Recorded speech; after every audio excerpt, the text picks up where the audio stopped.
La más breve de las 7 palabras. Este sermón fue predicado la mañana del domingo 14 de abril de 1878 por el reverendo Charles Haddon Spurgeon en el Tabernáculo Metropolitano en Newington, Londres. Después de esto, sabiendo Jesús que ya todo estaba consumado, dijo: para que la escritura se cumpliese, tengo sed. Juan capítulo 19, versículo 28. Era sumamente conveniente que cada palabra de nuestro Señor en la cruz fuera reunida y preservada. Así como no sería quebrado ni un hueso suyo, tampoco no se perdería ni una palabra. El Espíritu Santo tuvo especial cuidado de que cada una de las sagradas expresiones fueran registradas convenientemente. Como ustedes saben, hubo 7 de esas últimas palabras, y 7 es el número de perfección y plenitud. Ese número combina el 3 del Dios infinito con el 4 de la completa creación. Como en todo lo demás, nuestro Señor fue la perfección misma en sus clamores de muerte. Hay una plenitud de significado en cada expresión que nadie sería capaz de captar enteramente, y cuando son combinadas, constituyen una vasta profundidad de pensamiento que ninguna medición humana podría sondear. Aquí, como en cualquier otra parte, nos vemos constreñidos a decir de nuestro Señor: jamás hombre alguno ha hablado como este hombre. En medio de toda la angustia de su espíritu, sus últimas palabras demuestran que tuvo pleno control de sí mismo y que fue fiel a su naturaleza perdonadora, fiel a su oficio de rey, fiel a su relación filial, fiel a su Dios, fiel a su amor por la palabra escrita, fiel a su gloriosa obra y fiel a su fe en su Padre. Como estas 7 palabras fueron registradas fielmente, no nos sorprende que hayan sido frecuentemente el tema de una devota meditación. Padres y confesores, predicadores y teólogos se han deleitado en reflexionar en cada sílaba de estas palabras inigualables. Estas solemnes frases han resplandecido como los 7 candeleros o las 7 estrellas del Apocalipsis, y han guiado a las multitudes de hombres hacia quien las pronunció.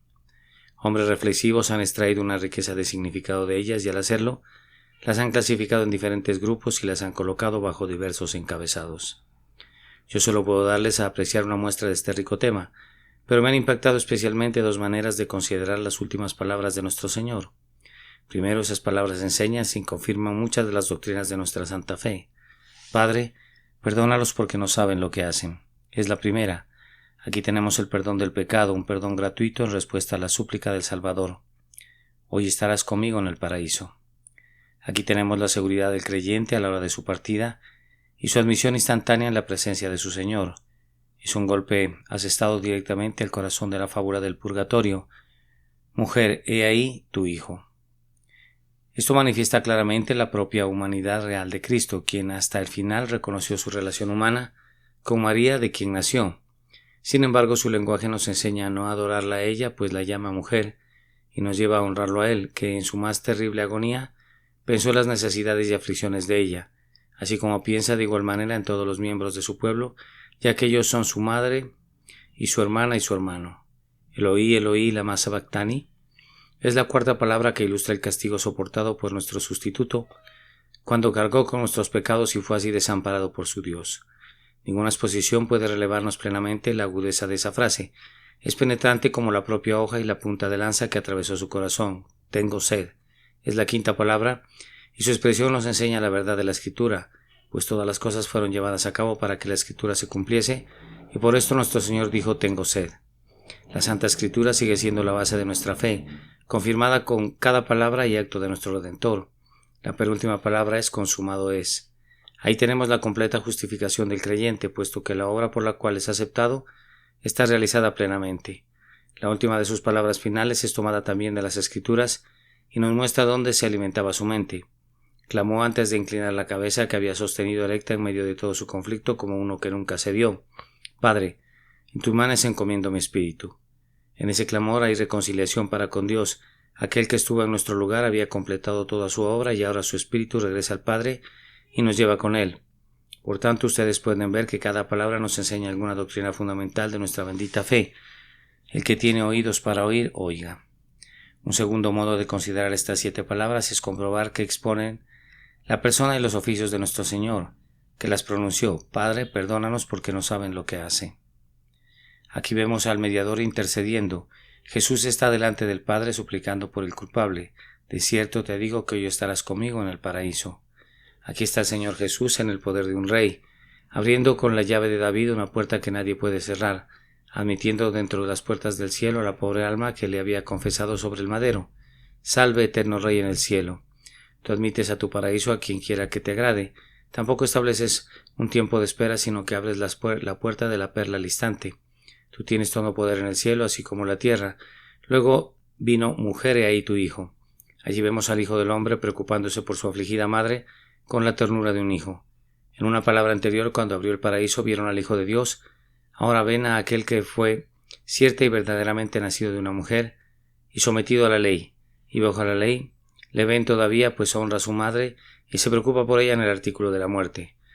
Luego viene Dios mío, ¿por qué me has desamparado? Aquí contemplamos su alma humana en angustia, su íntimo corazón sobrecogido por la retirada del rostro de Jehová y siendo conducido a clamar como sumido en la perplejidad y en el asombro: tengo sed. Ese es su cuerpo humano atormentado por un penoso dolor.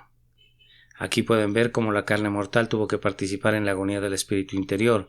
Consumado es la penúltima palabra, y allí ven al Salvador perfecto, al capitán de nuestra salvación, que ha completado el cometido asumido, que terminó con la transgresión, que puso un fin al pecado y que trajo la justicia eterna.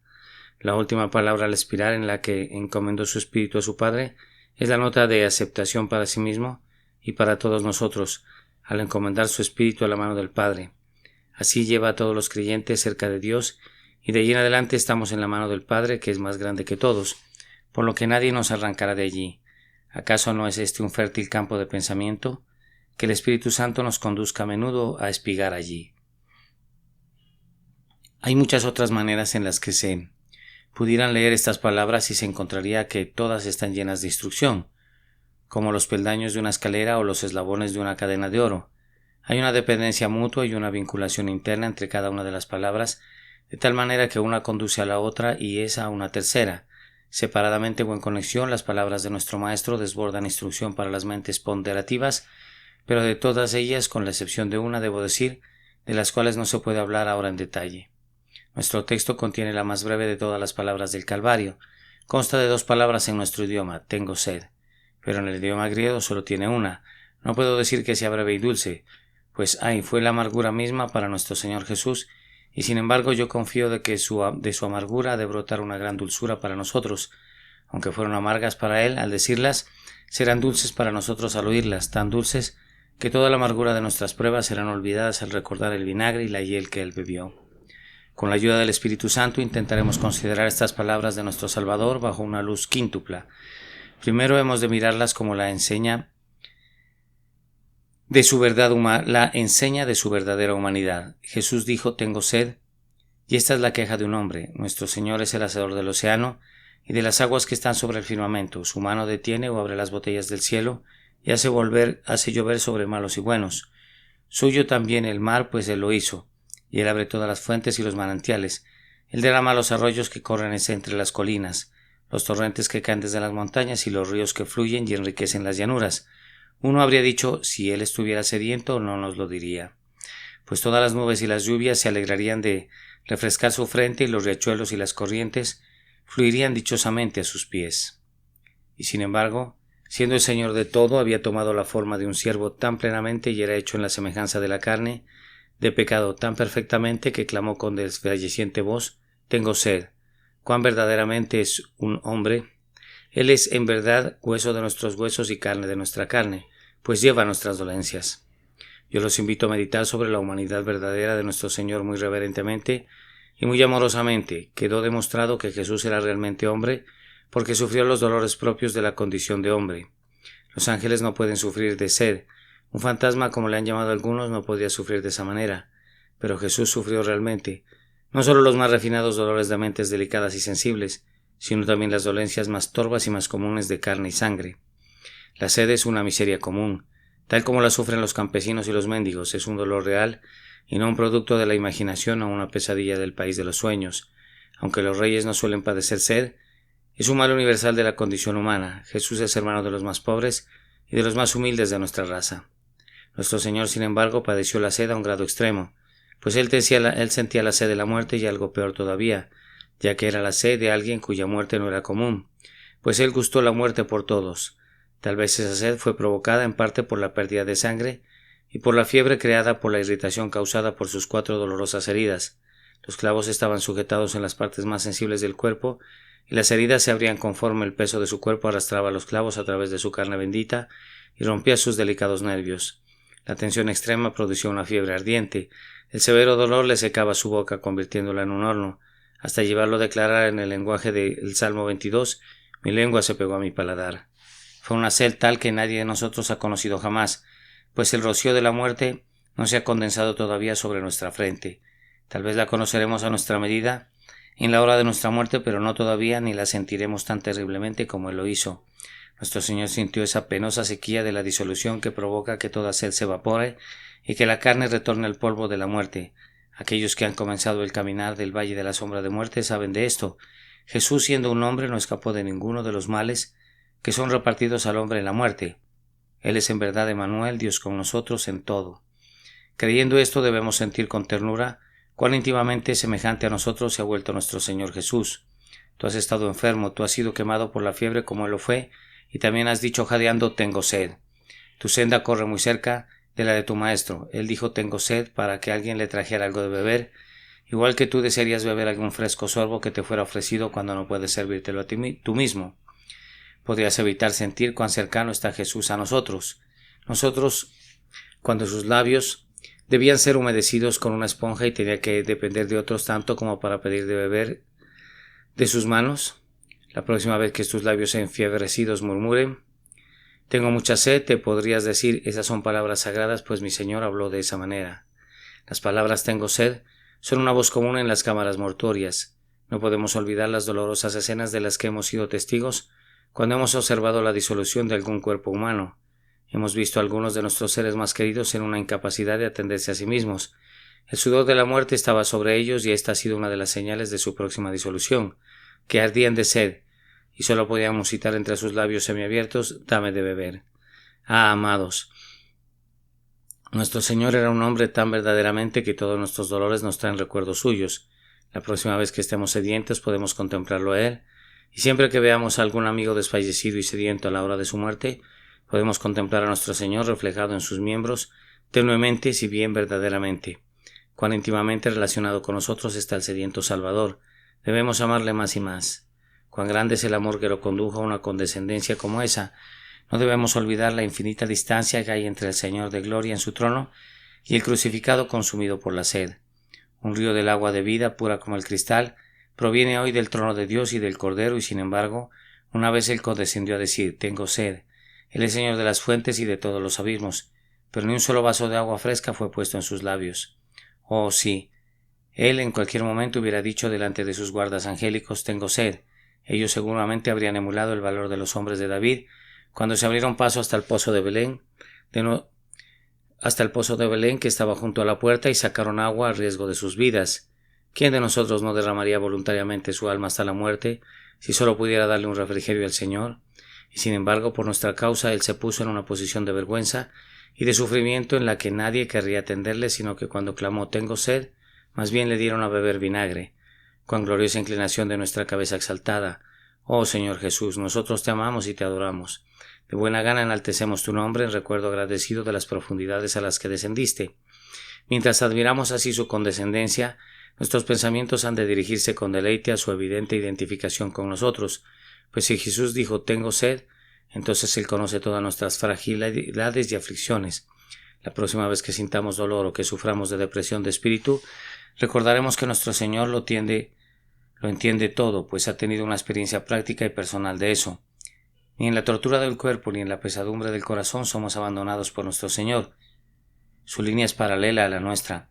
La flecha que te ha traspasado últimamente, hermano mío, primero fue manchada con su sangre. La copa que ahora eres conducido a beber, por muy amarga que sea, muestra la huella de sus labios sobre su borde.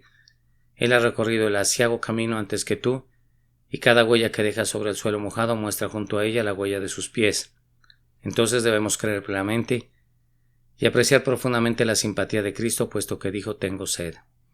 A partir de ahora, tenemos que cultivar también el espíritu de resignación, pues haríamos bien en regocijarnos al tomar una cruz que sus hombros han llevado ya antes que nosotros.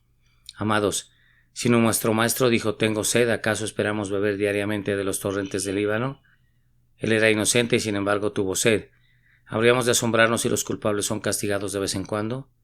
Si era tan pobre que fue despojado de sus vestidos y fue colgado en un madero, sin un centavo y sin amigos, hambriento y sediento, ¿acaso gemirán o murmurarán a partir de ahora porque llevan un yugo de pobreza y carencia? Hay pan en tu mesa hoy, y habrá al menos un vaso de agua fría para refrescarte. Por tanto, no eres tan pobre como él era. Entonces no debes quejarte. ¿Será más el siervo que su señor o el discípulo más que su maestro? Tenga la paciencia su obra completa. Tú realmente sufres, tal vez, amada hermana, sufres de una royente enfermedad que carcome tu corazón, pero Jesús tomó nuestras enfermedades y su copa fue más amarga que la tuya. Que el jadeo de tu Señor al decir tengo sed entre en tus oídos en tu aposento, y cuando lo digas, deja que toque tu corazón y haga que te ciñas y que digas, dice él, tengo sed. Entonces tendré con él y no me quejaré, sufriré con él y no murmuraré. El clamor del Redentor, tengo sed, es una solemne lección de paciencia para sus afligidos. Al pensar en esta expresión, tengo sed, que demuestra la humanidad de nuestro Señor, debemos resolver además que no hemos de rehuir ninguna negación, antes bien que hemos de cortejarlas para ser conformados a su imagen. No deberíamos sentirnos medio avergonzados de nuestros placeres cuando Él dice tengo sed. No podríamos despreciar nuestra mesa sobrecargada cuando Él está tan abandonado. ¿Será una penalidad jamás que se nos niegue el trago que satisface cuando Él dijo tengo sed? ¿Serán satisfechos los apetitos carnales y serán consentidos los cuerpos cuando Jesús clamó tengo sed? ¿Qué importa que el pan esté seco? ¿Qué importa que la medicina sea nauseabunda? Cuando para su sed no hubo alivio sino hiel y vinagre. ¿Acaso nos atreveríamos a quejarnos? Por su causa debemos regocijarnos en la autonegación y aceptar a Cristo y un mendrugo de pan como todo lo que deseamos de aquí al cielo. Un cristiano que vive para satisfacer los bajos apetitos de una bestia bruta, para comer y beber casi hasta la glotonería y la ebriedad, es completamente indigno del hombre. La conquista de los apetitos y la entera subyugación de la carne deben alcanzarse, pues antes nuestro grandioso ejemplo dijo consumado es, en donde me parece que alcanzó la mayor altura de todas cuando dijo tengo sed. Solo descendió un escalón desde aquella suprema elevación, el poder de sufrir por otro, la capacidad de ser abnegado incluso hasta el extremo para cumplir alguna gran obra para Dios. Esto es algo que ha de buscarse y debe ser ganado antes de que nuestra obra esté terminada, y en esto Jesús es para nosotros nuestro ejemplo y nuestra fortaleza. Así he tratado de atisbar alguna medida de enseñanza, usando ese lente para los ojos del alma a través del cual miramos la expresión tengo sed, como la enseña de su verdadera humanidad. En segundo lugar, consideraremos estas palabras tengo sed como el signo de su doliente sustitución. La gran fianza dice tengo sed, porque es colocado en el lugar del pecador y por tanto debe sufrir el castigo del pecado de los impíos. Dios mío, ¿por qué me has desamparado?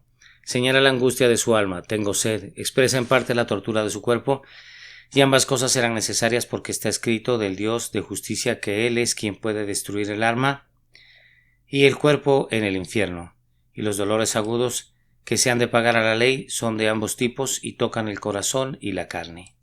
Vean, hermanos, donde comienza el pecado, y fíjense en que allí termina, comenzó con la boca del apetito, cuando fue gratificado pecaminosamente, y termina cuando un apetito similar es negado resueltamente.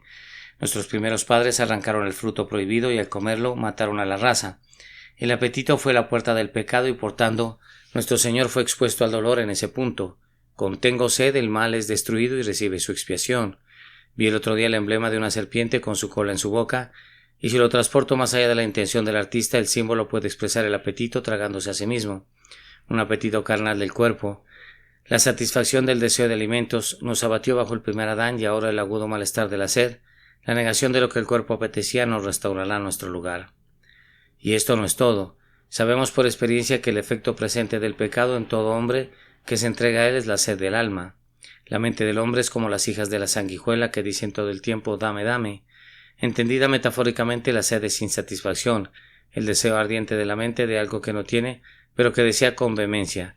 Nuestro Señor dice, si alguno tiene sed, venga a mí y beba, siendo esa sed el resultado del pecado en cada hombre impío en este momento. Ahora, estando en el lugar del impío, Cristo sufre de sed como un tipo que nos enseña que está soportando el resultado del pecado.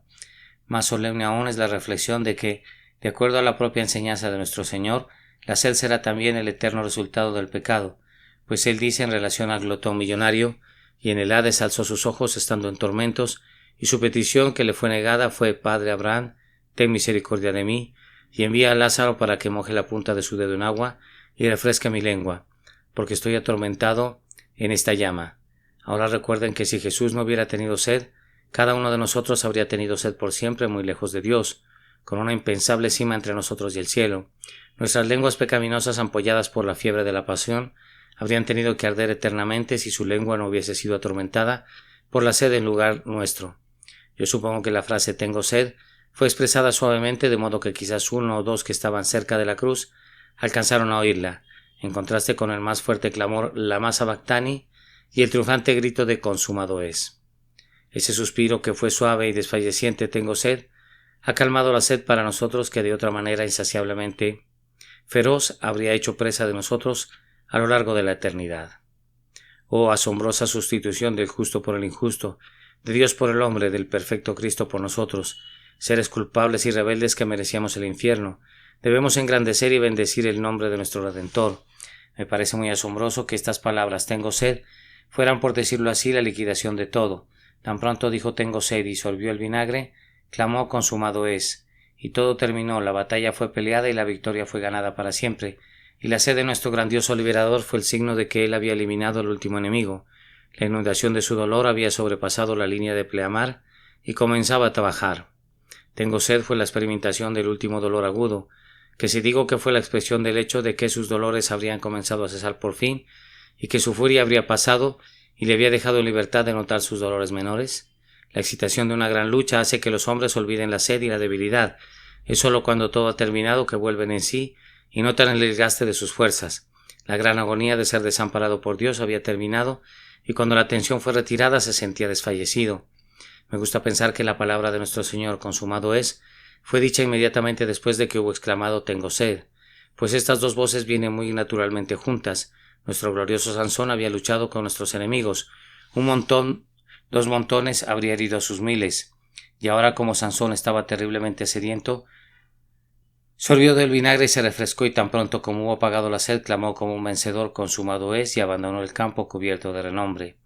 Debemos exultarnos a ver a nuestro sustituto completando su obra hasta su más amargo fin, y luego con un «consumantum est», «consumado es», retornando a su Padre Dios. Oh almas cargadas de pecado, descansen ustedes aquí y descansando vivan.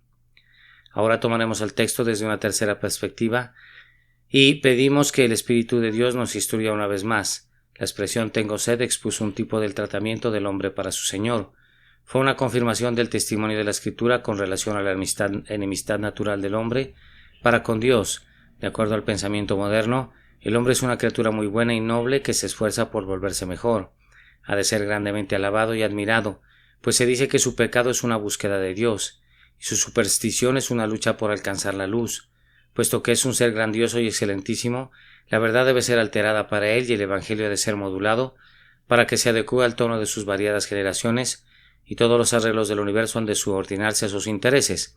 La justicia debe abandonar el campo, no vaya a resultar demasiado severa para un ser tan merecedor. En cuanto al castigo, no debe susurrarse a sus corteses oídos. De hecho, la tendencia es exaltar al hombre por encima de Dios y darle el lugar más elevado.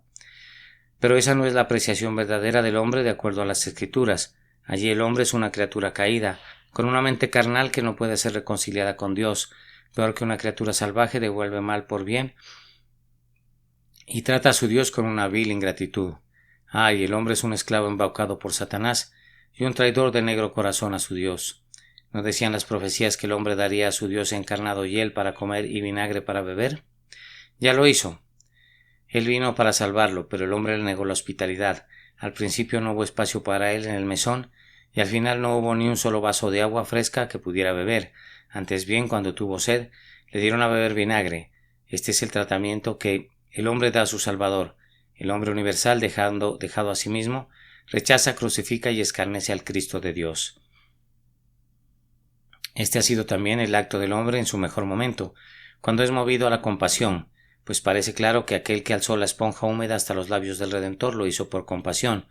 Yo creo que ese soldado romano tenía buenas intenciones, al menos buenas, para un rudo soldado con poca luz y conocimiento. Corrió y remojó la esponja en vinagre.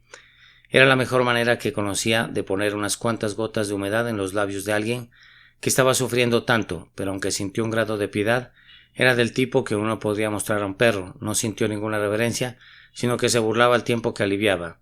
Leemos, los soldados también lo escarnecían acercándose y presentándole vinagre.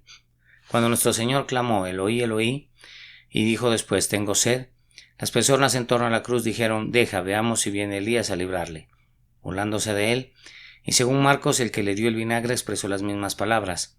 Tuvo piedad del sufriente, pero pensó tan poco en él, que se unió a las voces del escarnio. Incluso cuando el hombre se compadece de los sufrimientos de Cristo, y el hombre dejaría de ser humano si no lo hiciera. Aún así se burla de él. La propia copa del hombre le da a Jesús,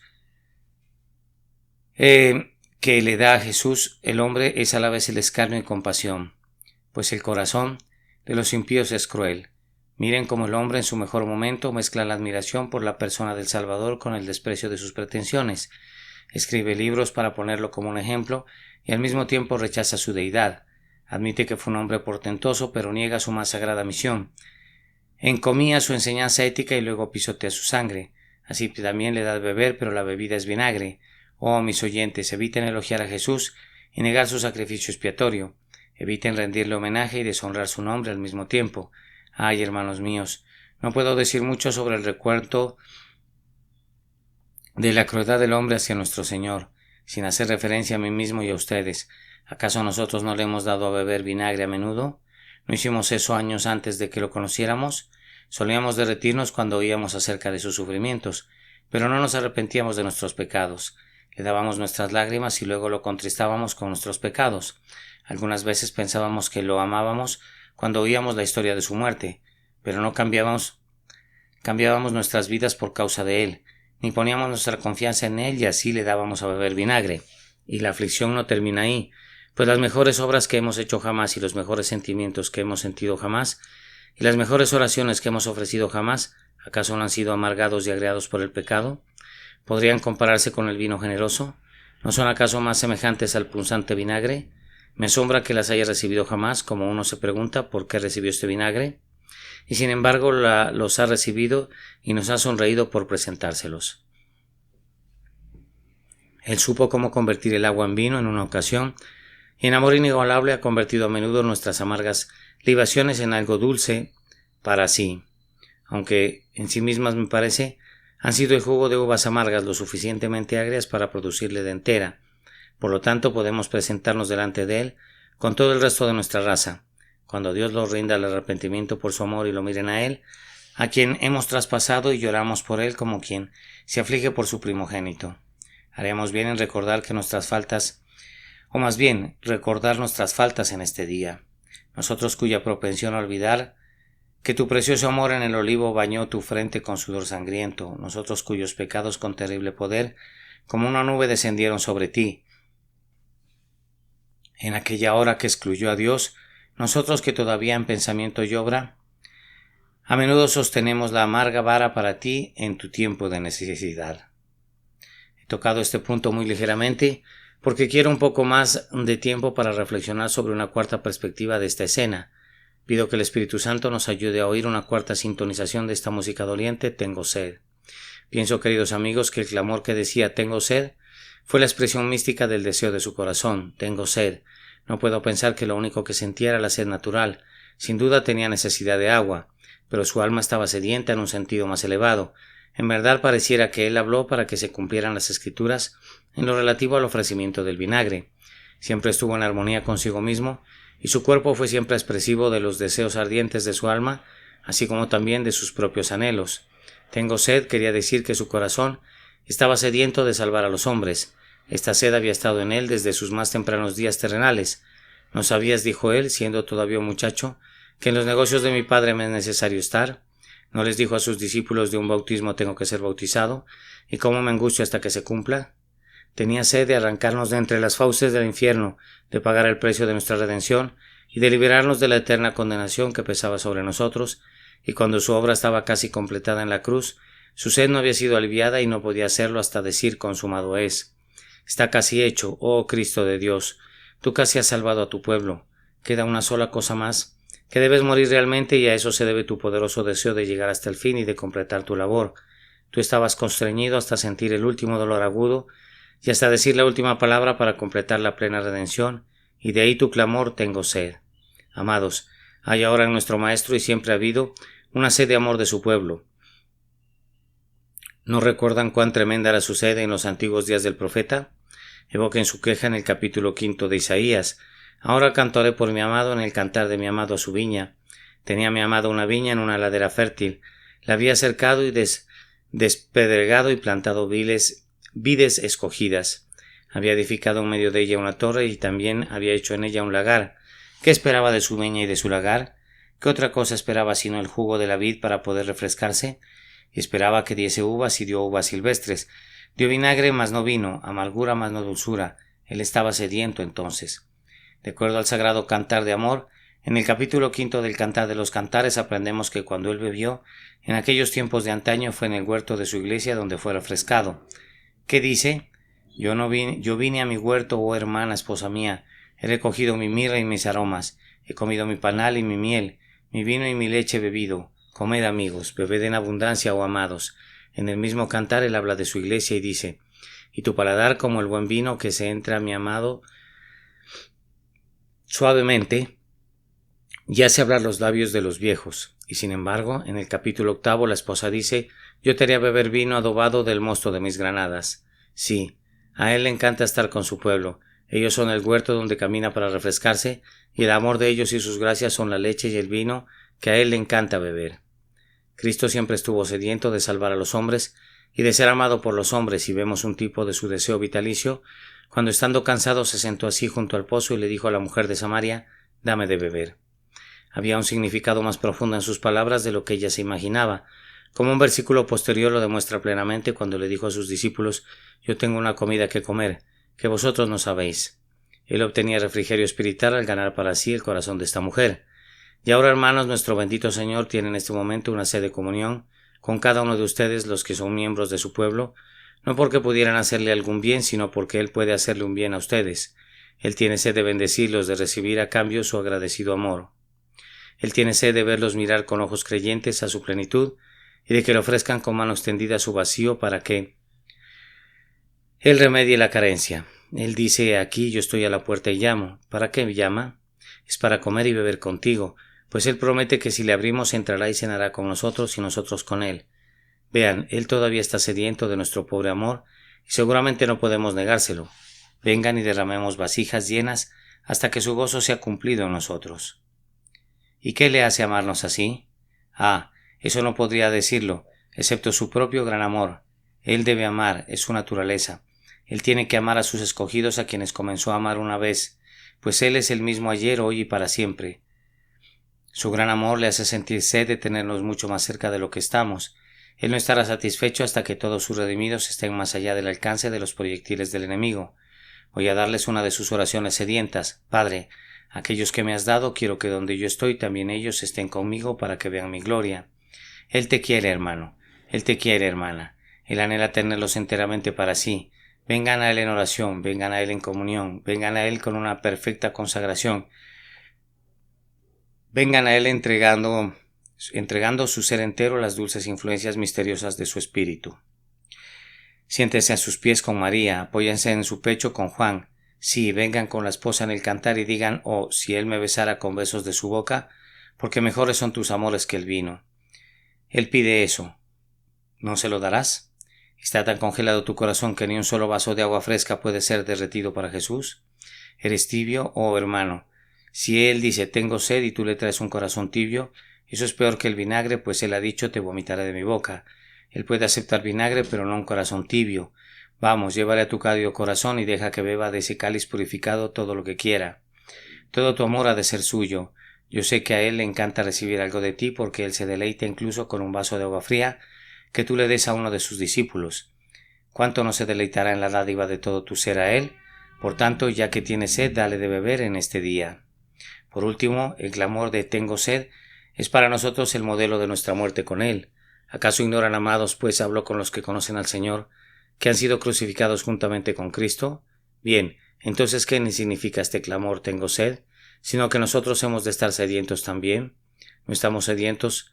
Según la antigua manera en la que estábamos amargamente afligidos, pues se le ha dicho, el que bebiere del agua que yo le daré no tendrá sed jamás. Pero ahora codiciamos una nueva sed, un apetito refinado y celestial, una gran urgencia de nuestro Señor. Oh bendito Maestro, si estamos en verdad clavados al madero contigo, danos sed de ti, con una sed que únicamente la copa del nuevo pacto en tu sangre pueda satisfacer jamás. Ciertos filósofos han dicho que a ellos les gusta perseguir la verdad, incluso más que el conocimiento de la verdad.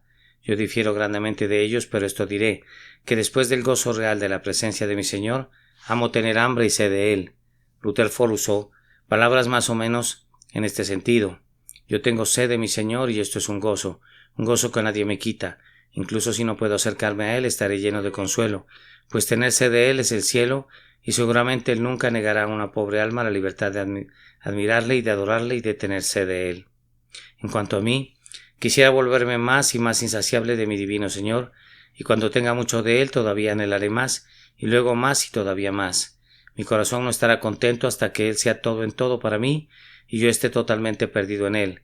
Oh, poder tener el alma más ancha para poder tomar sorbos más grandes de su dulce amor, pues nuestro corazón no se conforma con eso. Uno desearía ser como la esposa, que ya había festejado en la casa del banquete y había encontrado que su fruto era dulce a su paladar, al punto que estaba muy llena de gozo, pero aún así clamaba: sustentadme con pasas, confortadme con manzanas porque estoy enferma de amor. Ella envisionaba vasos llenos de amor, aunque ya estaba doblegada por él.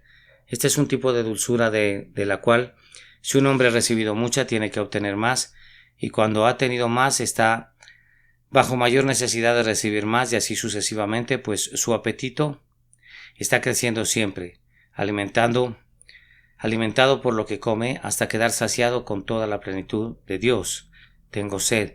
Esta es la palabra de mi alma para su Señor. Tomada prestada de sus labios, se adecua muy bien a mi boca.